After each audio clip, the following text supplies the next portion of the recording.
All right, we are recording. Oh, good morning. How's everybody doing today? Good. Yeah. Excellent. Doing Happy Valentine's Day. But we're Happy not Valentine's snow Day. here. This is my Valentine's Day. All this snow. Yeesh. We got a little Supposed rain. to get up to 58 today. No. Yeah, 58 today, 63 tomorrow. They hit 70 here tomorrow. Crazy. Yeah, we're supposed to get a break tomorrow, and then another 3 days of snow. With some rain mixed in for, at least down here. So it'll snow and then freeze on top and then snow some more. Ah, wonderful. All right. So let's go ahead and open up things with announcements. And I'm going to start off first of all. If you travel to koha-US.org, you're going to actually see our website is up. We are still in the process of tweaking some things and adding some more content, but most of the site is up and running, and we just got our domain worked out there, and so we're going to be transitioning from the wiki over to that site as time goes on, but it is up and running. Also, membership. The membership form is there, so if you're feeling adventurous and want to be the first one to sign up for membership. Sorry, Fred beat you. Oh, Fred really? was the first one to, at least he was the first one to pay. I got his Okay. PayPal announcement yesterday or the day before. But I'm he glad had it went his through. I membership. was actually going to ask about that. So feel free, if you guys are ready to sign up for membership, it is open. Be sure to read the information in the bylaws about membership. That is part of the form to make to acknowledge that you've read that. But otherwise, we are up and running and moving forward. So thank you to everybody, especially Bywater, for helping us get that site together. And we're looking forward to greater things. Any other announcements from anybody?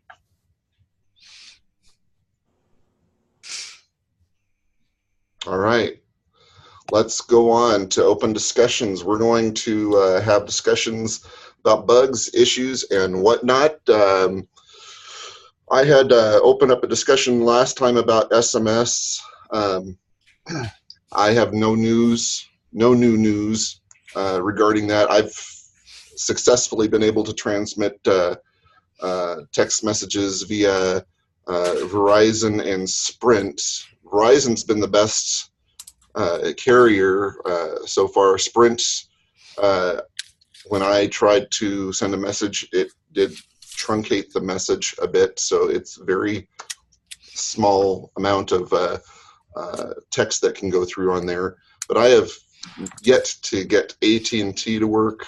I have yet to get T-Mobile to work, although I need some more guinea pigs because just about everybody around here is Verizon.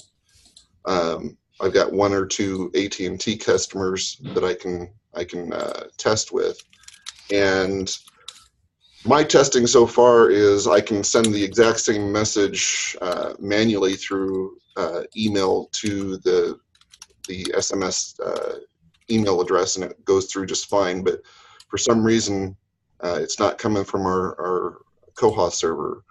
But I've seen other people respond in the Bywater partners list saying that they've got it working. So we're still trying to figure out what's going on with that. Which email are you using for AT&T? It's let me go look it up. They all are different. Let me see if I can pull that up real quick. One of the issues we've had a lot of people ask about is what is the provider for like TracFone or Straight Talk or one of these other providers. And the issues there are that TracFone isn't a cell phone provider, it's a cell phone reseller. So like when I lived in Troy, Idaho, I had a TracFone that I bought in Moscow. It had a local area Moscow, Idaho phone number, and its provider was Inland Cellular. But I had another one that had an Idaho Falls number, so my mother could call me from the hospital without having to go through the long distance stuff. And the provider for TracFone there was T-Mobile. So what I put on our where you sign up, where you're registering a patron for, where you're filling in the boxes for the text messaging, I put the link that I just dropped into the chat there, which is a carrier lookup. So what you can do is plug the patron's phone number into there, and it'll tell you who actually manages that phone number. Yeah, there's another one, Twilio lookup. Yeah, you can use. I put a couple in there. That's the one that I found. Text Magic free carrier lookup is the one that I found that works most consistently. There's another one that called free carrier lookup that I put in there, but some of our libraries are having problems opening that in Firefox. It always opens in Google, and depending on settings, sometimes it doesn't work if you're using Firefox. So I just shared my screen of providers, what I've got so far. And so for AT&T is the text.att.net. There's another one, it's MMS or something like that. It's supposed to be for longer messages, but I tried both. Neither have worked so far. Yeah, that's the same one we have set up, and we've been getting it to work.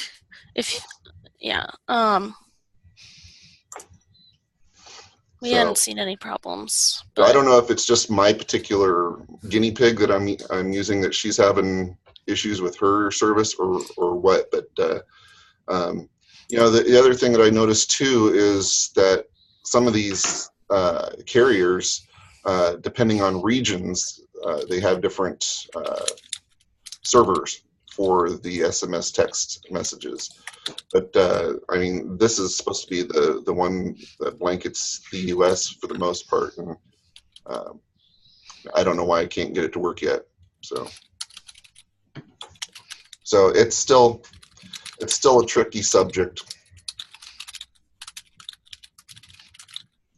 One of the things that I have, I found a list online of SMS gateways and plugged them all in just like I took a shotgun approach to filling in the table. I just filled in every provider I could find.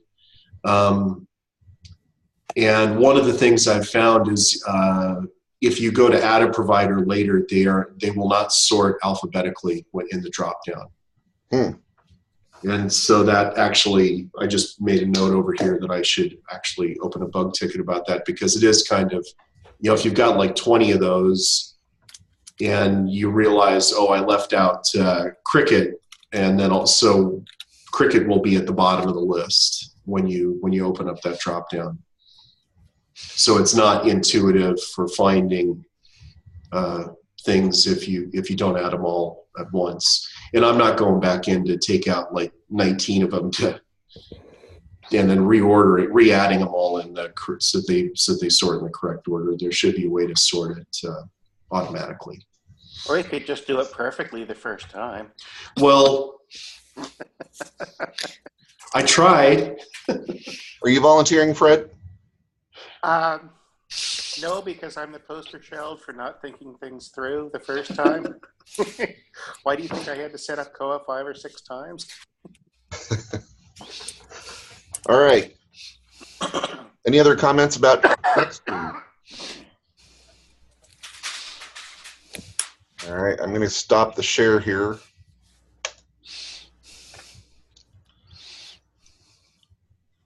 All right, back to the agenda. Partial write-offs, Bud. George, you had brought that up.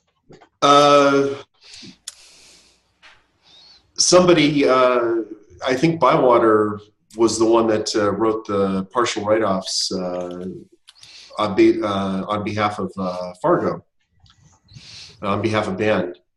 And it was added to 1805, and then somebody decided, since it was a small enhancement and 1711 was just out, they backported it to 1711. And then it also got backported to 1705. So if you're, we're scheduled to upgrade a patch upgrade to 1705 tonight, or it might have been last night actually. Is that 0.8?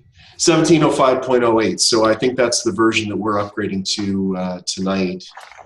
Will have the partial write-offs in it, but there is a bug in the partial write-offs. If you can accidentally or purposefully overwrite off a fee.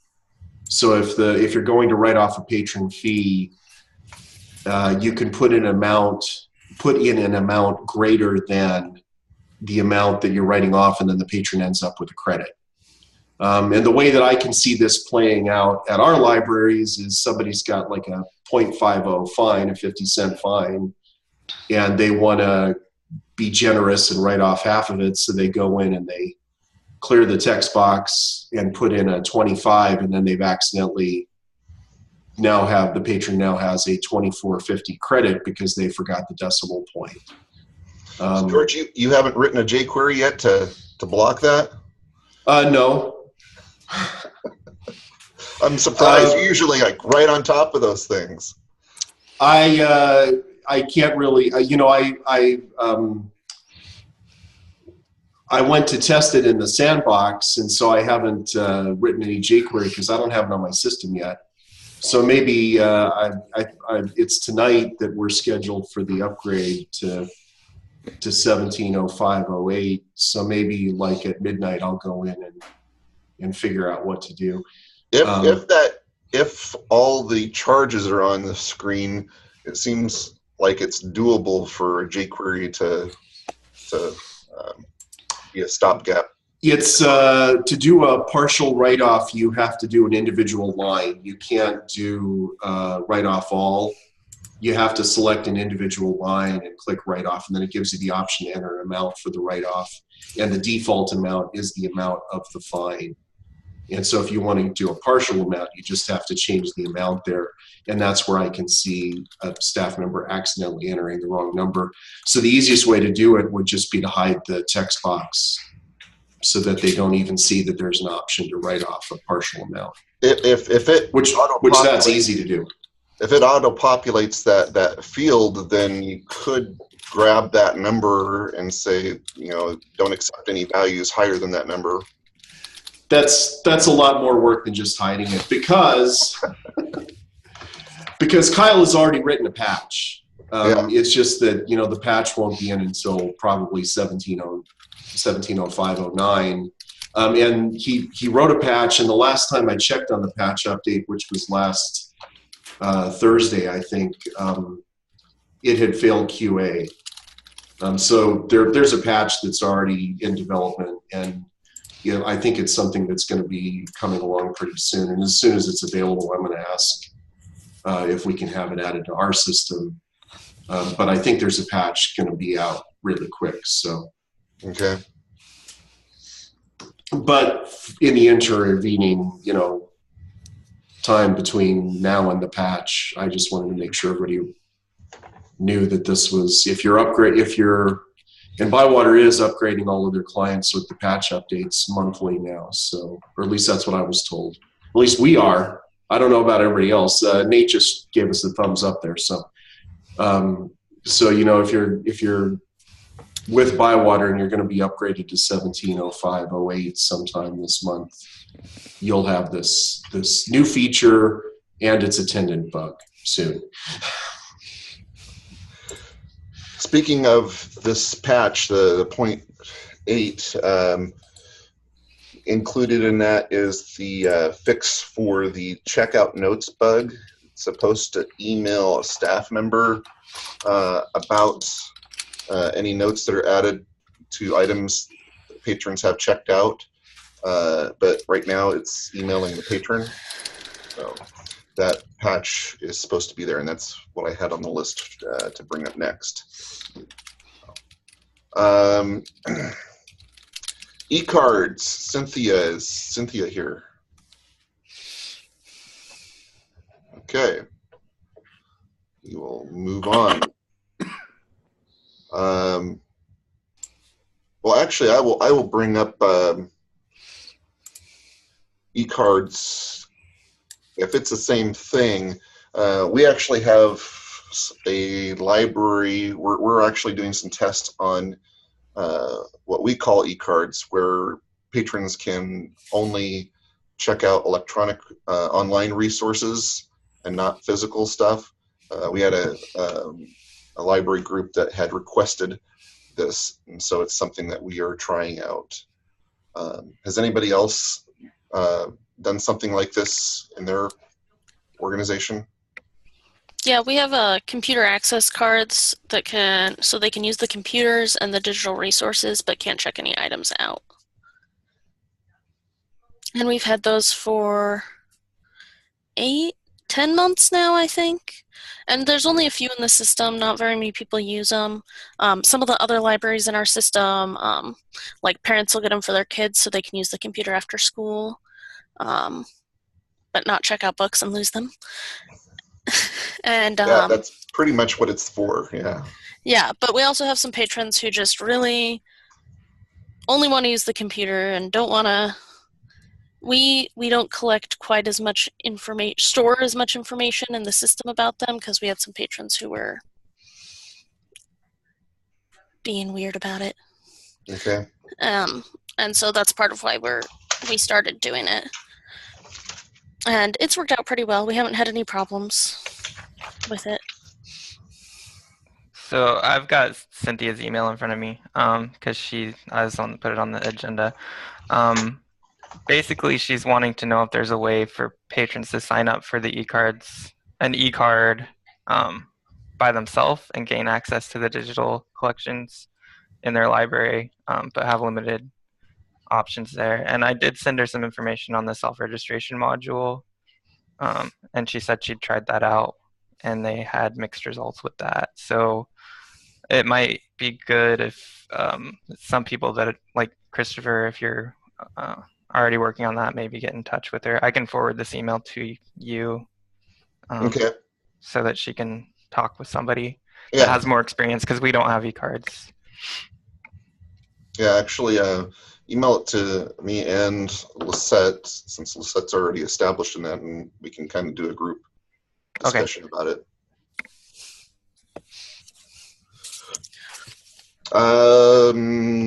Okay, label creator, advanced editor, and opaque display issues. Okay, is this person here Kumiko or somebody from the Bridgewater State University? They're good topics. She sent a list to me, and the list, or just the list? No, just me, about different things. So I can read off some of her issues, and we can talk about them, I guess, if we want to. Sure, we'll do what we can, and if she listens to the archive, then it'll still be a help to her. Okay, so for the label creator, she wanted to talk about the way that call numbers split. It looks like she's having an issue where she's got a Dewey number that's 541.15, and she wants it to split at the decimal, but it doesn't. So does anybody have experience there? I think you have to put a space in there to cause the break, but that probably looks weird. Even with spaces, excuse me.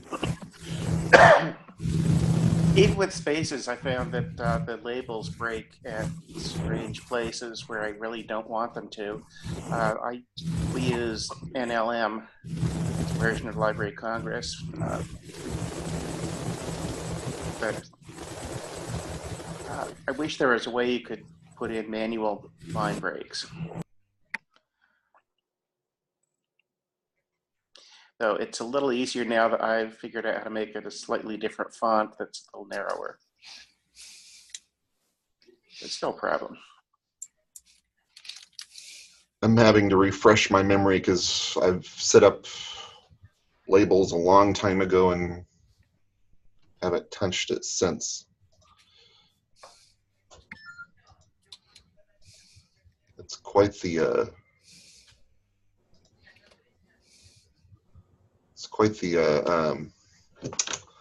setup on this too.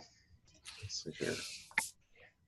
The label thing is, the label creator is one of my least favorite things to work with. It is like a weird clunky interface. There is a way to tell it to split the call numbers, and I think when you click that box that says split call numbers, it just splits at the spaces. Mm-hmm. It'd be nice if there were some sort of pattern that you could implement,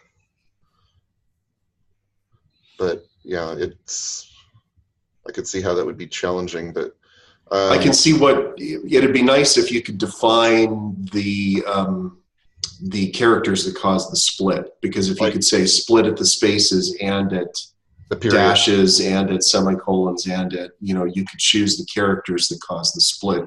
That would be an interesting. That does not seem hard. It doesn't seem like it would be hard to implement. I mean, if they've already got the split in there and it's reacting to spaces, they could easily add other characters to react to as well. And if they entered a field for people to define those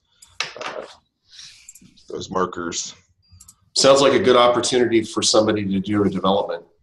Yeah. But I'm not interested in doing that development, so it won't be me.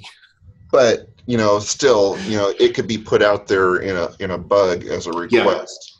Yeah. So.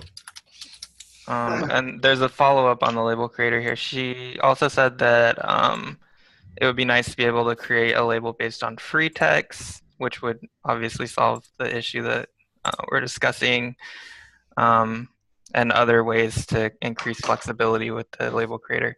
So basically, if you're interested in working on the label creator, this is someone to talk to and work with, I would say, because she has some good ideas. Okay. Next on the list is the advanced cataloging editor. If anyone uses that, there are a few different things she noted here. One would be a way to share macros, because it's the macros are cached in your browser, so it's by individual browser. And then another issue with the advanced editor is that you can't edit the name of a macro after it's created. And then the third advanced editor issue is you can't print out the whole bib. It looks like a screenshot. I'm not sure what that means. Probably it's just partial. It's whatever you're seeing on your screen. Right. Yeah. You can't. If it's scrolled off screen, you only see what's on screen. Right. So those are some advanced editor issues. If anybody has experience with that. Wow, do people actually print bibs? Apparently they do. I do occasionally when I just need to look over the whole thing. I can't imagine that being a high demand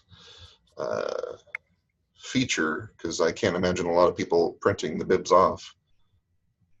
Yeah, I agree. Okay. It would be nice. I can see how the macros. It would be great if there was an export import setting to be able to share those. Yeah, and again, these seem like things that would definitely have to be developed for sure. But if there are people out there in the group that are interested in helping build out the editor, you've got somebody to talk to here. Speaking of sharing, down the road, it would sure be nice. We've got the jQuery library, and we've got a SQL library. It would be nice someday if we had a mechanism to where you didn't have to go to the library, hunt for something, copy it, and paste it in there. It'd be great if there was a way to do that right from the reports or from jQuery to scan the library and just import. Isn't that something that they talked about at our last conference? I forget what it Brendan was demoed called. that at the conference in Coeur d'Alene. Right. But he said it was very early stages. You were busy running the conference. You were busy, you know. I was probably in a different, yeah. But, yeah, it looked really cool. I forget what they called Mana, it. the Mana knowledge base. It looks like it failed QA, so they've made some progress on it because it got to QA. Last time it was like not even, it didn't have enough of the patches yet that they were wanting to sign it off. I could see them easily enhancing that for, you know, macros and things of that nature. It's really going to help out with reports. It's going to make the report functionality a lot smoother and a lot more user-friendly, where you could literally just kind of hit a button and have the report that's in the knowledge base imported into your koha system. Like that. It'd be interesting if you could even just run a report from the library and not have to import it into your collection. I mean, you know, if it's just a set of instructions, why not be able to just, oh, let me try this out and try it straight from the library and see, you know, run it against your stuff. And the serials prediction patterns is another ease in workflow for new libraries that's really going to help with that. If people share their prediction patterns that they've already done, it's going to make that whole process a lot easier. That's great. Yes, I remember doing a little happy dance when I saw that idea, because setting up the prediction patterns was really hard for me. Our libraries are still kind of shy of doing anything with serials. I just treat them like regular records. How many of you guys are using serials? I see 2. And Okay. we only have about maybe a dozen, if that, print serials. Everything else is online.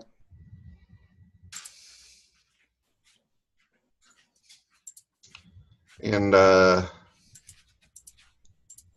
just noticing a comment in the chat. G. Zoller had mentioned that they print bibs all the time. Backing up a little bit here. Very cool. Okay, well. Okay.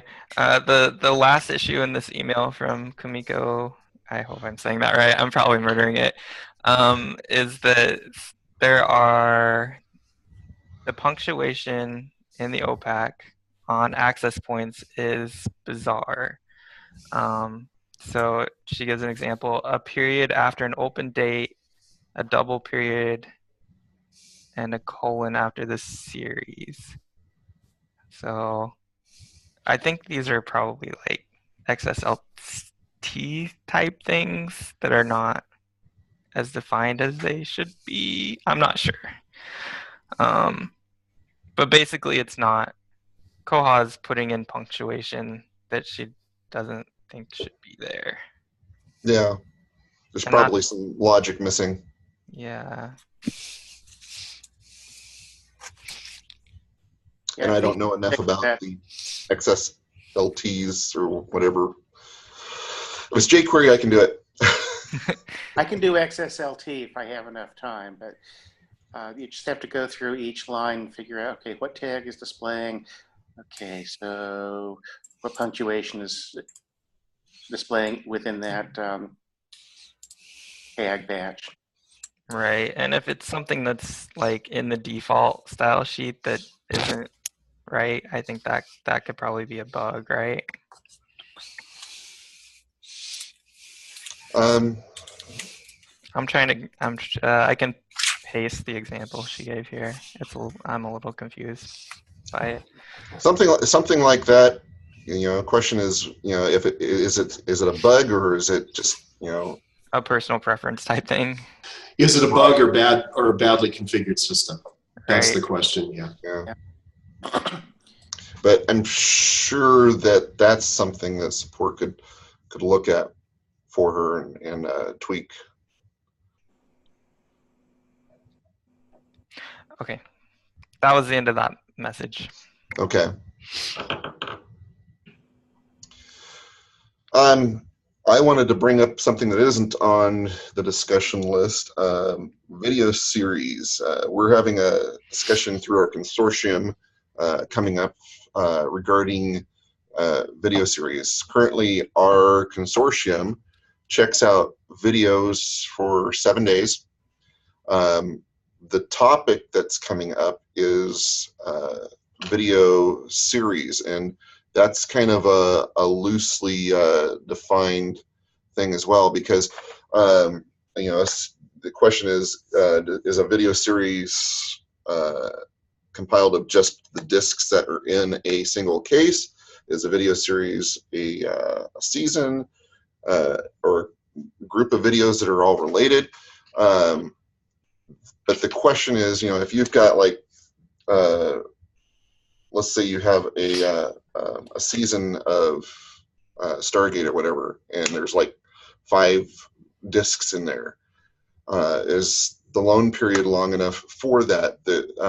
So we're looking at that, trying to decide, okay, do we create another loan period for these cases that have more discs in them?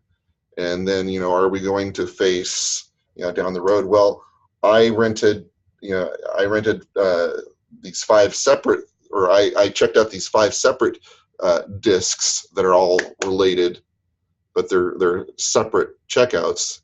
I should be able to check them out as long as this one group of discs.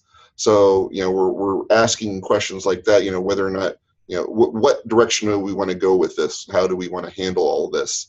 And I was wondering, what are the other libraries here doing with video checkouts?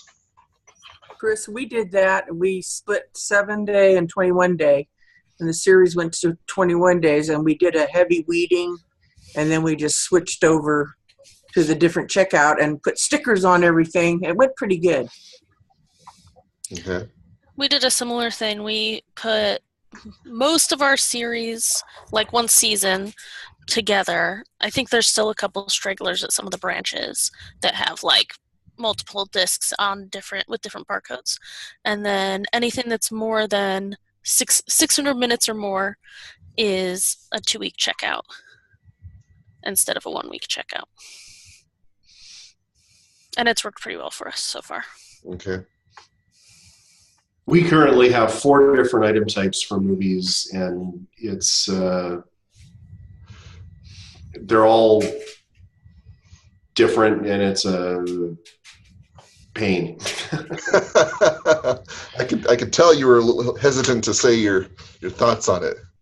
It's well, we've got different things going on with the reasons that there's that many item types, but that's something that keeps coming up again and again in discussions is, do we want a new, right now, all of the things that are on video recordings on discs are called movies.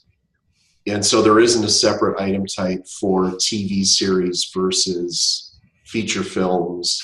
And so this comes up again and again at meetings where I'll say, we can do this.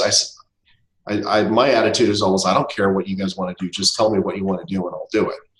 And I'll help you understand the pitfalls of what you're doing. And then what always happens is that if we were to create a new item type for movies, then we're going to have movies are going to have different checkout periods, different. It's a whole new set of rules. And so if you put those rules, if you break up those rules, then you're also exploding the limits. And then the issue we have is some of the libraries, they say, well, you can create this separate item type for TV series, and then we won't use it. We'll just keep calling all of our things movies. And in our situation, the rules follow the library where the items check out. So that creates a situation that nobody wants, where things that are going to be coming to another library are going to have different, the movies and the TV series are going to have different circulation periods at some libraries, but not others. And so it's never been anything that we've been able to follow through on because there isn't enough of a consensus. But I think those are the things that you kind of have to make everybody aware of and let them decide. Now, in your situation, you've got, you know, two big libraries, two big groups of libraries where the directors kind of, you know, are the two directors of those libraries have a lot of control over what the other directors do. Here, it's all just a free-for-all. It's like 51 different people arguing about stuff. So you might be able to sell something there a little more easier, but I think the most important thing I would say is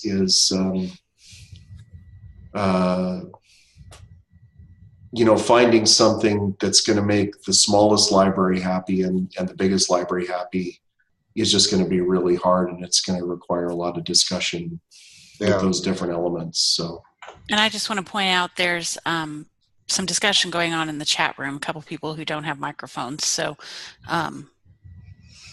yeah, that's just, there are people chatting there. So yeah, I'll go ahead and read those so that they're part of the recording. But Amy says, from our experience here, patron experience is better when packaged by entire seasons. Doing it by individual disc often means patrons are placing holds on the wrong thing. Our checkout period for DVD is 2 weeks, no renewals. We have had no complaints about loan periods being too short.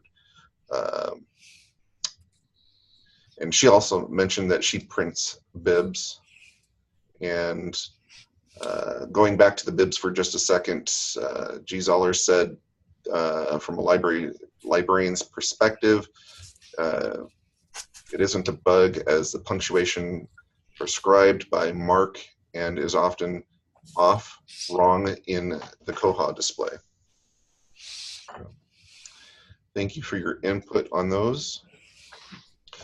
So back to series. So yeah, one of the arguments, you know, another one of the arguments that we've heard is that, well, we don't change loan periods based on the length of a book. So why are we doing that for, you know, multiple discs in a series, or, you know, a TV series versus a movie? And, you know, I don't know. For me, you know, ideally for me, it would be great if, you know, all the libraries in the consortium did all the same thing, and, you know, we checked out movies the same length as we did books. You know, we don't treat items different based on format, or, you know, how fast somebody can, you know, take something in. You know, if you can't finish it, just like a book, you can renew it, and if you can't renew it, then you get in the queue to check it out again. I don't know why it's treated differently. Never understood that. and that's actually, you know, Lawrence Public Library is not part of our consortium here. Their new items, their new DVDs, new feature films check out for 7 days. Every other video they have in the collection checks out for 2 weeks. They only have a different rule for things that are brand new, that are feature films. So that's another way to approach it, is just look at it as new versus old, and have a different rule for new, and everything that's a back catalog stuff, just make it all a longer period, make them all the same. Yeah, I've liked the feature in Koha where you know, high demand items, the loan period is reduced. It still needs some tweaking, you know, because, you know, there's obviously some unique items in the system that you might not want to have that shortened date. But for the most part, that's been a great feature to shorten those loan periods for your high demand items, so you don't have to go in there and touch things all the time, or, you know, change loan periods, and people kind of get used to how the system adjusts according to demand. So, You know, of course, there is also an argument from a circulation perspective. Just make everything check out for 1 day, turn on automatic renewals and have unlimited renewals, and your circulation numbers will soar. How many times is this checked out and renewed? Well, somebody had it for 30 days. That's, you know, 1 checkout and 29 renewals. That's circulation statistics. Statistically speaking, that's a dream. Yeah, but how do you get them to return it eventually? Details, man. You'd have to limit the auto renewals. Oh, okay. We don't have any TV or movie series, but one of our most popular things is the MICSET Medical Knowledge Self-Assessment Program. And it comes about 12 DVDs, and we cataloged each DVD separately. That's what we do with all of our CDs and DVDs. Excuse me again. And then put everything in reserve. Everyone gets 1 week. it would sure be nice. It would be nice if in Koha, when you place holds, you could arrange your holds like, you know, like Netflix does. You could say, I want this before this. So if you had separate things that you want in a particular order, you're not going to get like the fourth book in front of the first book or whatever, you know, depending on availability. It would be great to say, I want these things in order, you know, however long it's going to take. That'd be pretty awesome. My experience with splitting things up is like you buy the 10 disc collection of Twin Peaks, you split it all up so that each disc is in its own case, and then the first person that checks out disc 1 breaks it, and then the other people that are interested can only watch, you know, episode 4 through the end of the series, and they never know what happened in the pilots. So George, I'm kind of thrown off. You mean you don't rip it, make a backup just in case that happens? We never did at any of the libraries I worked at. So. Oh, okay. You're an anomaly. We don't do that both ways. What? Seriously? Does anybody rip copies of their DVDs? Not DVDs, but I will admit to having a few backups for the MixApp MP3s. Because yeah, they've been known not to come back. What we do is we tend to buy discs that have digital copies, and we put that in our Voodoo account, which is tied to our Rokus that we check out. So if our discs die or go missing, we still have the ability to check out that movie through our Roku, which is really nice. So we don't ever really lose the content.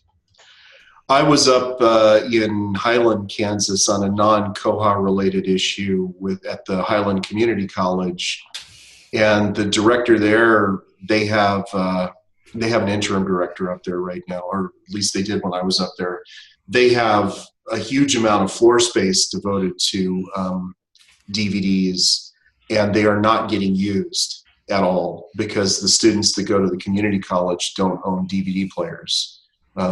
The younger people in their 20s, they don't have a DVD collection, they don't have players. It's something that, you know, I think Blu-rays, DVDs, I think the libraries eventually are going to be like they are with VHS, where it's a collection that within 10 years we might not be so concerned about having. So if you take the long view, who cares how long they check out? You know, in 20 years, we're not going to have them anymore. So Yeah, it's going to be like Overdrive. Well, they'll download it, and then when the licensing ends, you know, if they have it for a week, 14 days, 21 days, it just, you can't get access to it, and it'll want to delete off there.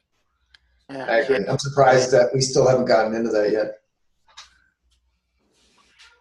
Heather says that we tend to buy 2 copies of important DVDs to us and keep one as a preservation master. And if the paged copy is lost or damaged, then we can rip the replacement from the preservation master. Heather, do you have to do that a lot?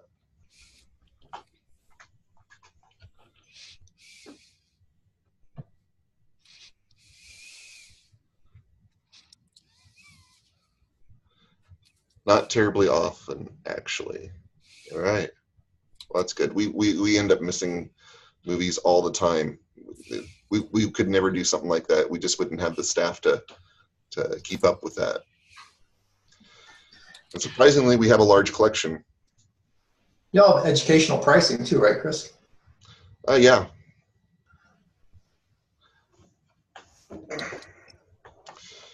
All right. Well, good discussion on that. Good things to think about. Anybody else have anything to add? Any issues or bugs?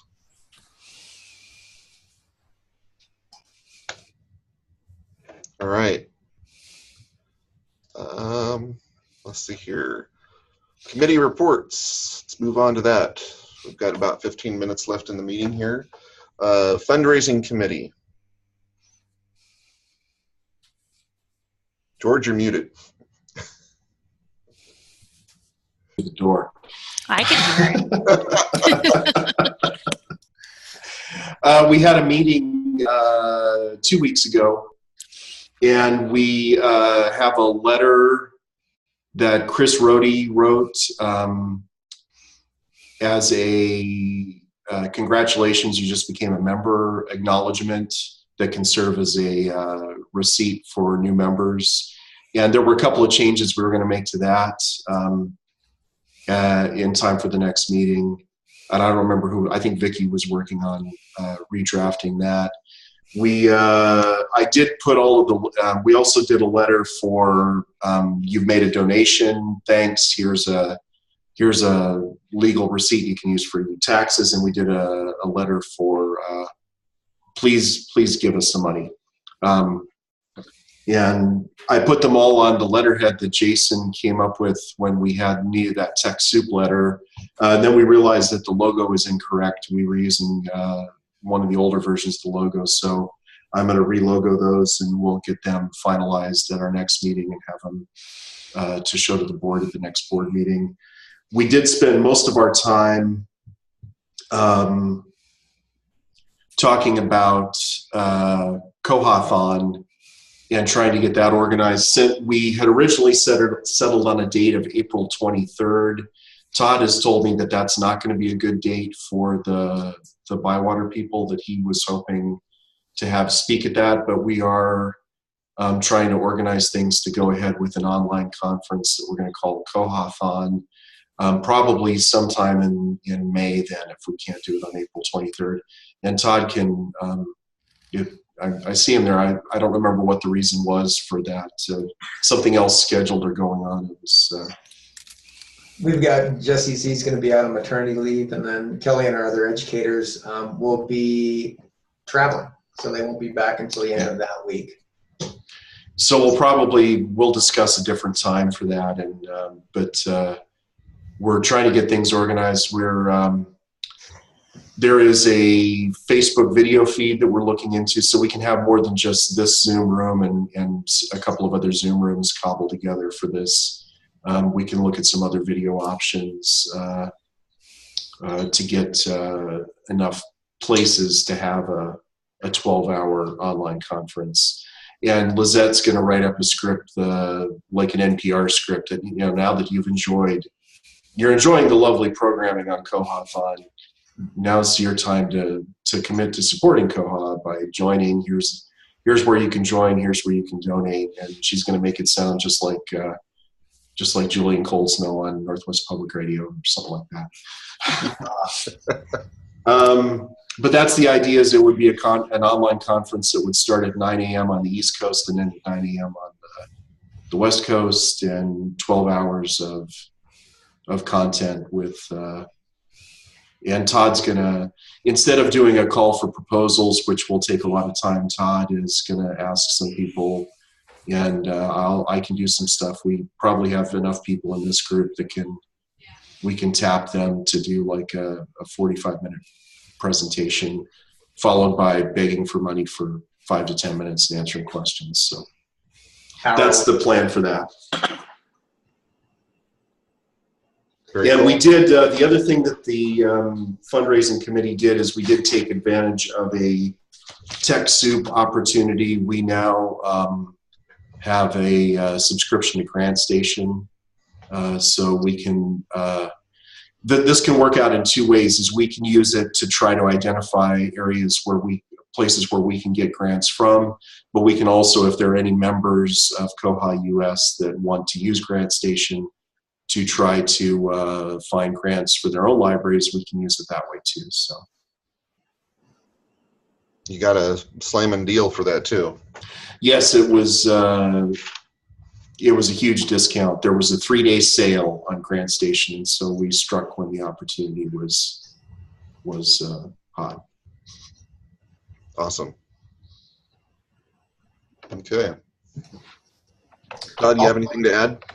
I'd like to bring up that George went ahead and we've got YouTube streaming. George got us set up with that. We've got, looks like we've already got some video up there that people can access for meetings. I just put the link in the box over there. And something else we'd like to talk about is customer resource manager. I brought up in the past, Chris, maybe saying this Zendership might trigger some memories of emails that I was sending out. But if that's something that we can start to revisit, I think it's, I was hoping John was going to be here today, so maybe he could start looking into that and seeing what he can come up with. But it's open source, it's free, it meets our price points, and it gives us quite a bit. So I just wonder if the board can take some time maybe to investigate. I'll be happy to send the links back out. I did forward that out to George yesterday, and see if we can get something like that in place. It's got just about everything that we really need, and actually it's zendership.com. I'll go ahead and, well, I've got it up. Let me just grab the link. Or I should say Zendership.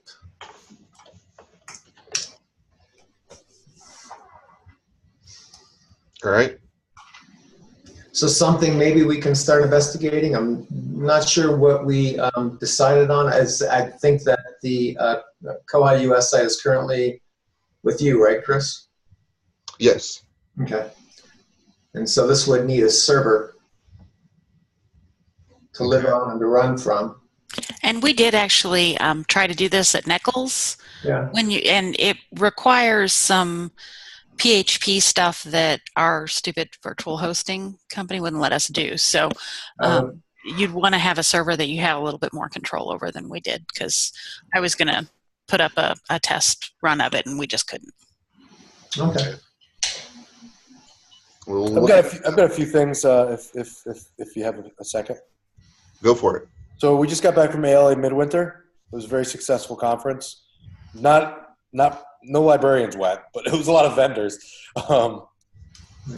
And we have recently signed Virginia Tech, which is Koha's first ARL R1 designated academic library. Really great validation for Koha and open source in general. Many people said that would never happen, so it did. They're going to be bringing a lot of development money to the table for academic functionality, and I think a lot of that's going to carry over to publics and specials as well. So big win for Koha. We also signed a large consortium. Can't tell anybody the name yet because of their current situation with their current vendor, but we've already got developments on the table that are consortial kind of based. One about the branch transfer limits on holds, and another one about limiting the view and editing privileges of patrons and items to the home library. So again, this consortium is going to be a really great partner within the community, specifically koha-US. So very exciting. They're not going live until February of next year, but they should be getting involved and kind of be able to talk about stuff later this year once kind of the deal with their current vendors. Great. How many libraries do they have? Over 100. Ooh. Yeah. Holy cow.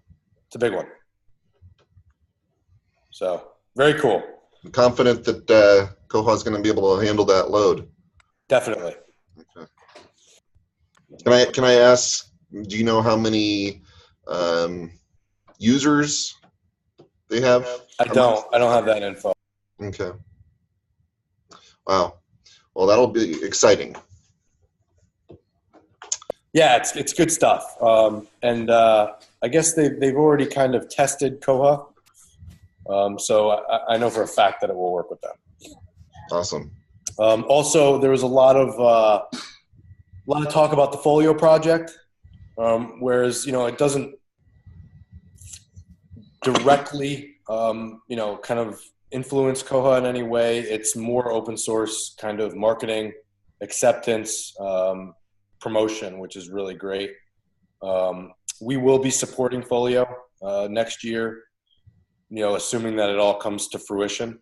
How it will affect Koha is that the whole idea is that the pluggable apps that will be kind of created to work with Folio, we're going to make it so those apps can also plug into Koha. So kind of functionality that's written for that system can be transferred over to this one.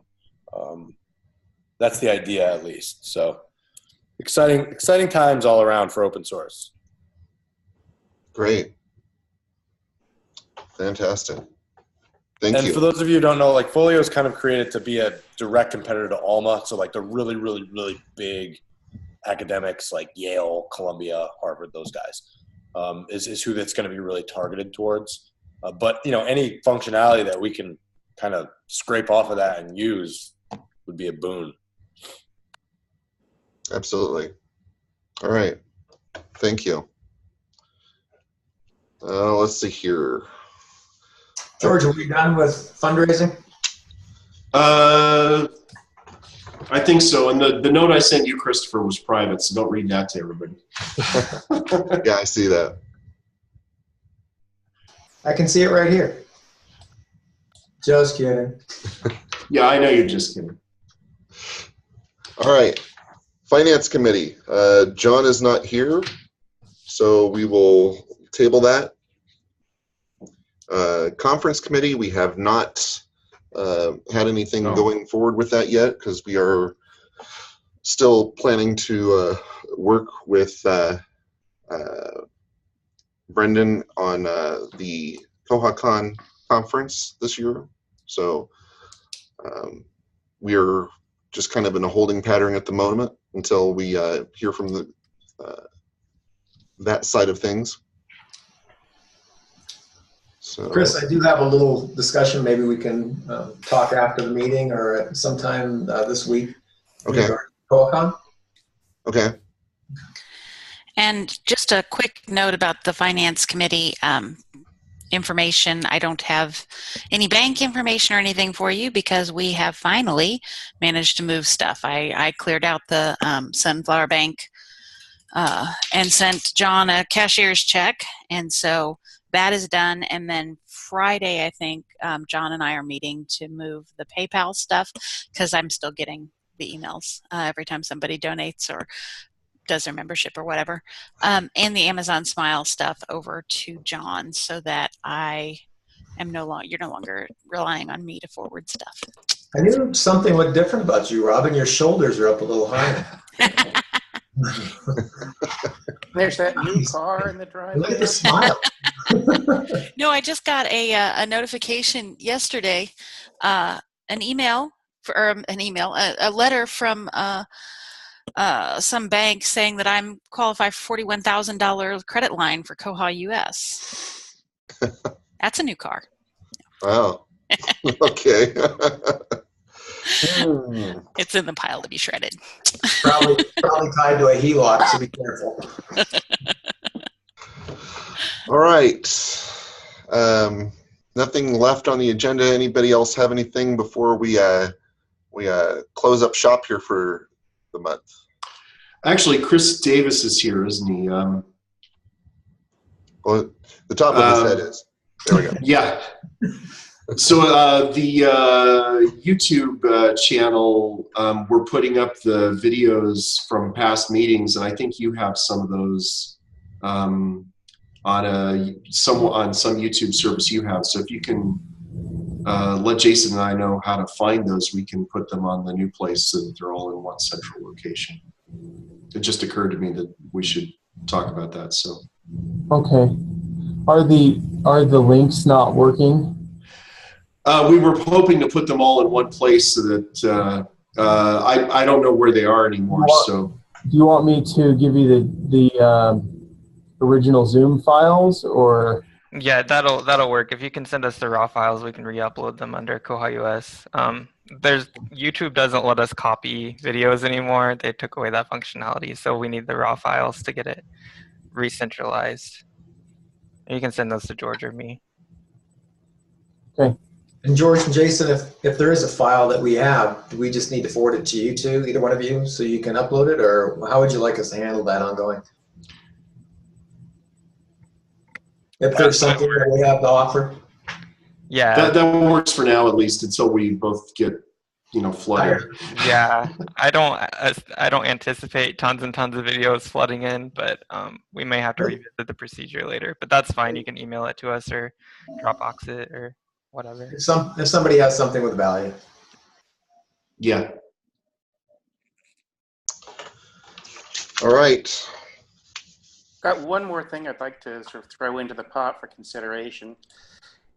Is it a poem? No. Okay. It is.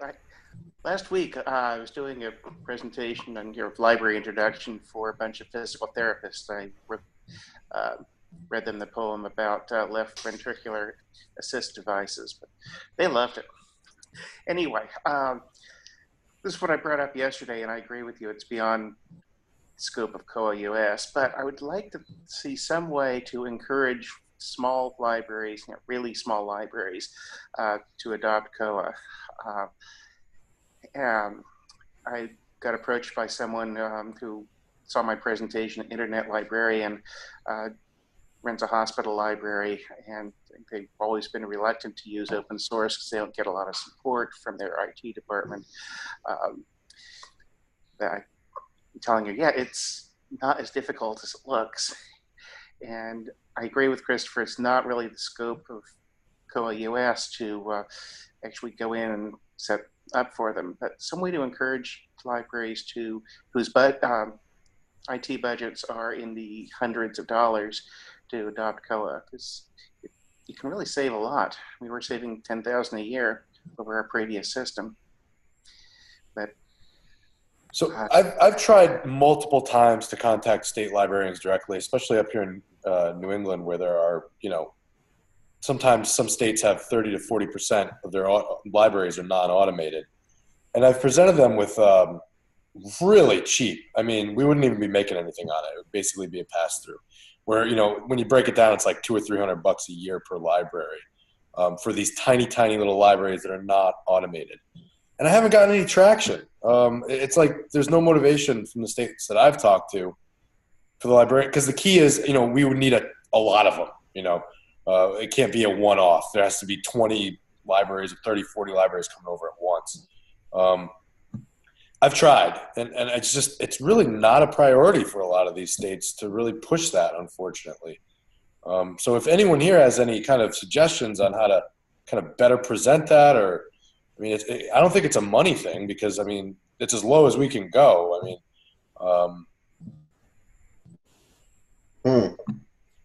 It's tough.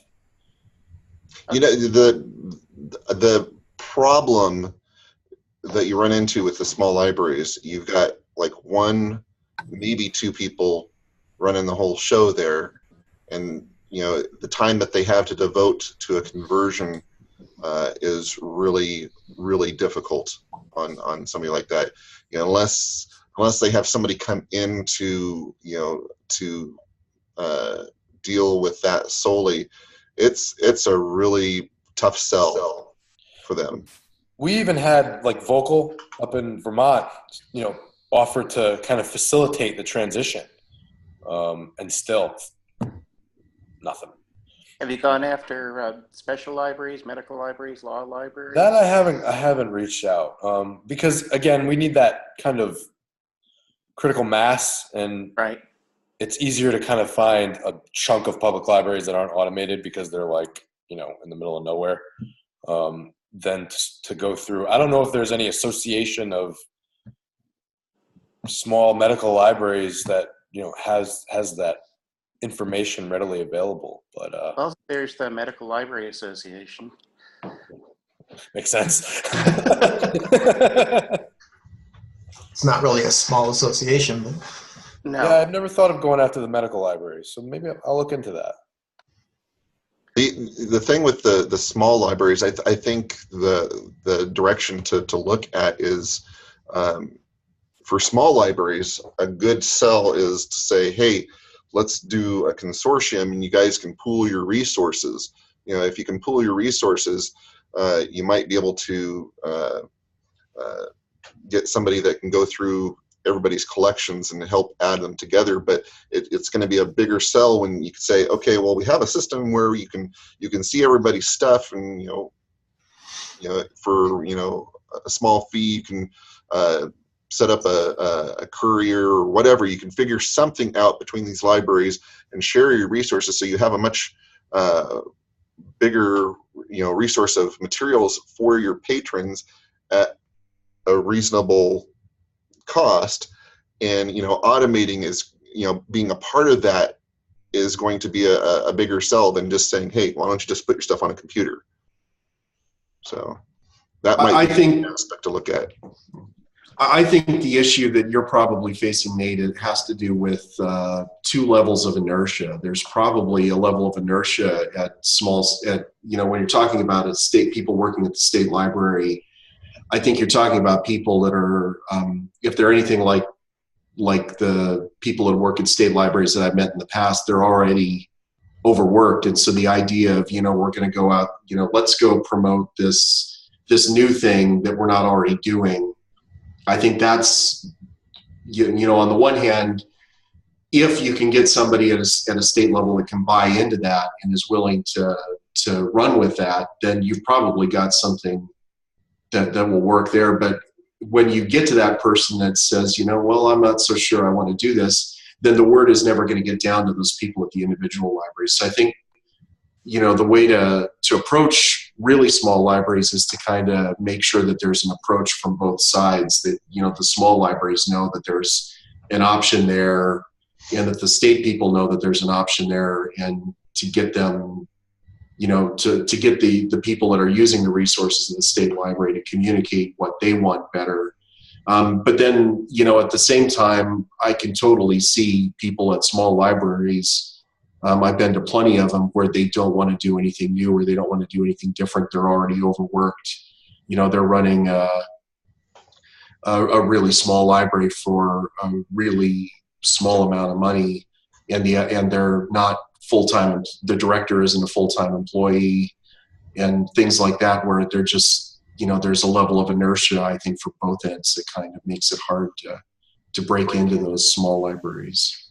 Yeah, I even got pushback because of the pricing. They're like, well, if you're offering this discounted pricing, then what about the other people in my state who use it? And I'm like, these are like tiny, underprivileged libraries, and you're getting bent out of shape because they're getting a better deal. Like, come on, Yeah, and Heather mentioned the Special Libraries Association, and I can't remember what percentage of libraries, like law libraries and agricultural libraries, I can't remember. But I think medical and special libraries are more tech savvy, because I know in our library, pretty much everything we do is online. Deadline searching, and pretty much all the journals are online, but we still have a few books. But our circulation's high two figures a month. And it was a lot more economical. So I think you might find a response.